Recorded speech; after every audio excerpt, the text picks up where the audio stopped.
لوگ یہ بھی بہت پوچھتے ہیں کہ زکوٰۃ اپنے بہن بھائیوں کو دی جا سکتی ہے، ساس کو دی جا سکتی ہے، سسر کو دی جا سکتی ہے؟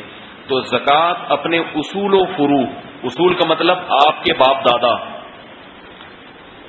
ابا دادا پردادا آدم علیہ السلام تک، اور ماں نانی دادی یہ حضرت حوا تک، اور اپنی اولاد میں بیٹا پوتا قیامت تک آنے والے انسان، اور نواسی بیٹی کی بیٹیاں، ان کو زکوٰۃ نہیں دے سکتے۔ اپنے اصول جو اوپر کی طرف جا رہے ہیں اور فروع جو نیچے کی طرف جا رہے ہیں، ان کو بھی زکوٰۃ نہیں دے سکتے۔ میاں بیوی ایک دوسرے کو نہیں دے سکتے۔ ان کے علاوہ سب رشتہ دار سب کو دے سکتے ہیں، بھانجے کو، بھتیجے کو، بہن کو، بھائی کو، ساس کو، سسر کو، داماد کو، بہو کو، سب کو زکوٰۃ دی جا سکتی ہے، بشرطے کہ وہ مستحق ہوں، غریب ہوں۔ اور رشتہ دار کو زکوٰۃ دینے میں دگنا ثواب ہے، حدیث میں آتا ہے۔ دگنا ثواب کس بات کا؟ ایک تو زکوٰۃ دینے کا، دوسرا رشتہ داری جوڑنے کا۔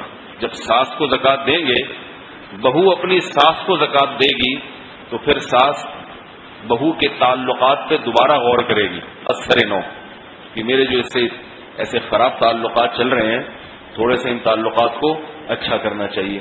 لیکن یہ مستحق ہو تو صرف تعلقات کی وجہ سے نہیں ساسوں کو زکوٰۃ دینا شروع کر دیں، وہ غریب بھی ہے، مستحق بھی ہے، تو رشتہ دار کو زکوٰۃ دینے میں دگنا ثواب ہے۔ لیکن اس کی کوشش کرنی چاہیے رشتہ داروں کو بھی دیں، باقی جو دوسرے دین کے شعبے ہیں ان میں بھی دیں، تاکہ وہ شعبے بھی چلتے رہیں۔ تو ایک تو یہ ہے زکوٰۃ کا مسئلہ۔ دوسرا یہ کہ زکوٰۃ میں پیسے دینا ضروری نہیں ہے، راشن بھی دیا جا سکتا ہے، پیسوں کی کوئی چیز خرید کے بھی دی جا سکتی ہے۔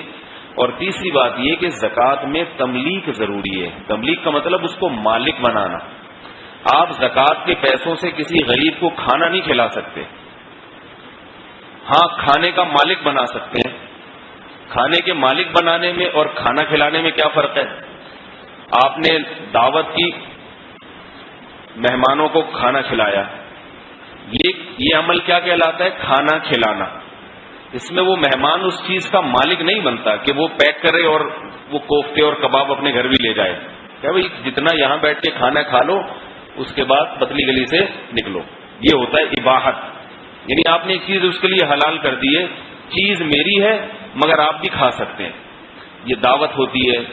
اور ایک ہوتا ہے کہ آپ اسے مالک بنا دیں کہ یہ برتن میں جو چیز ہے یہ تمہاری ہے، تم کھاؤ، کسی کو صدقہ کرو، گھر لے جاؤ، بچوں کو کھلاؤ، جو مرضی کرنا ہے، جیسے ڈبے میں پیک کر کے کسی کو دے دیا۔ تو اس لیے زکوٰۃ میں اگر کھانا کسی نے کھلانا ہو تو پھر وہ غریب آدمی کو اس کھانے کا مالک بنا دے، جیسے کھجورے ہیں اس کو دے دی، بھائی تم اس کے مالک، یہ برتن میں سالن ہے یہ تمہارا ہے، تم یہاں کھاؤ، گھر لے جاؤ، یہ تمہارا ہو گیا۔ تو تھوڑا سا ہی فرق آتا ہے، اتنا زیادہ فرق نہیں آتا۔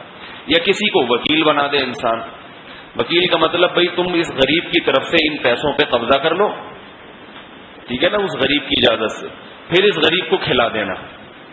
اب جب قبضہ ہو جائے گا نا اس غریب کی طرف سے تو وہ مالک ہو جائے گا، مالک ہوگا تو زکوٰۃ ادا ہو جائے گی۔ اب وہ یہ اس لیے تکلف کی نوبت پیش آتی ہے کہ بعض دفعہ ڈائریکٹ اس غریب کو ہاتھ میں پیسے پکڑانے میں نقصان ہوتا ہے۔ نقصان یہ کہ غریبوں کی بھی دو قسمیں، ایک خاندانی غریب جو اپنی ضرورتوں پہ خرچ کرتے ہیں، اور ایک ایسے غریب ہوتے ہیں جن کو جب پیسہ ملتا ہے تو پان گٹکے پہ اڑا دیتے ہیں وہ سارے پیسے، پھر بھوکے بیٹھے ہوئے، ان کو پان کھانے کا زیادہ شوق ہوتا ہے روٹی کھانے سے۔ تو انسان کو جب کسی غریب پہ ترس آتا ہے، وہ کہتا ہے مجھے پتا ہے اس کو میں پیسے دوں گا یہ سارے گٹکے پہ اڑا دے گا، سگریٹ اور پان پہ اڑا دے گا، اس نوکر کلب میں اڑا دے گا یہ سارے۔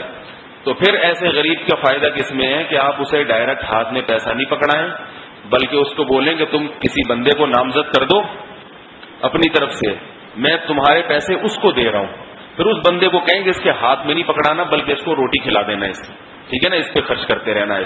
تو یہ ایک طریقہ ہوتا ہے۔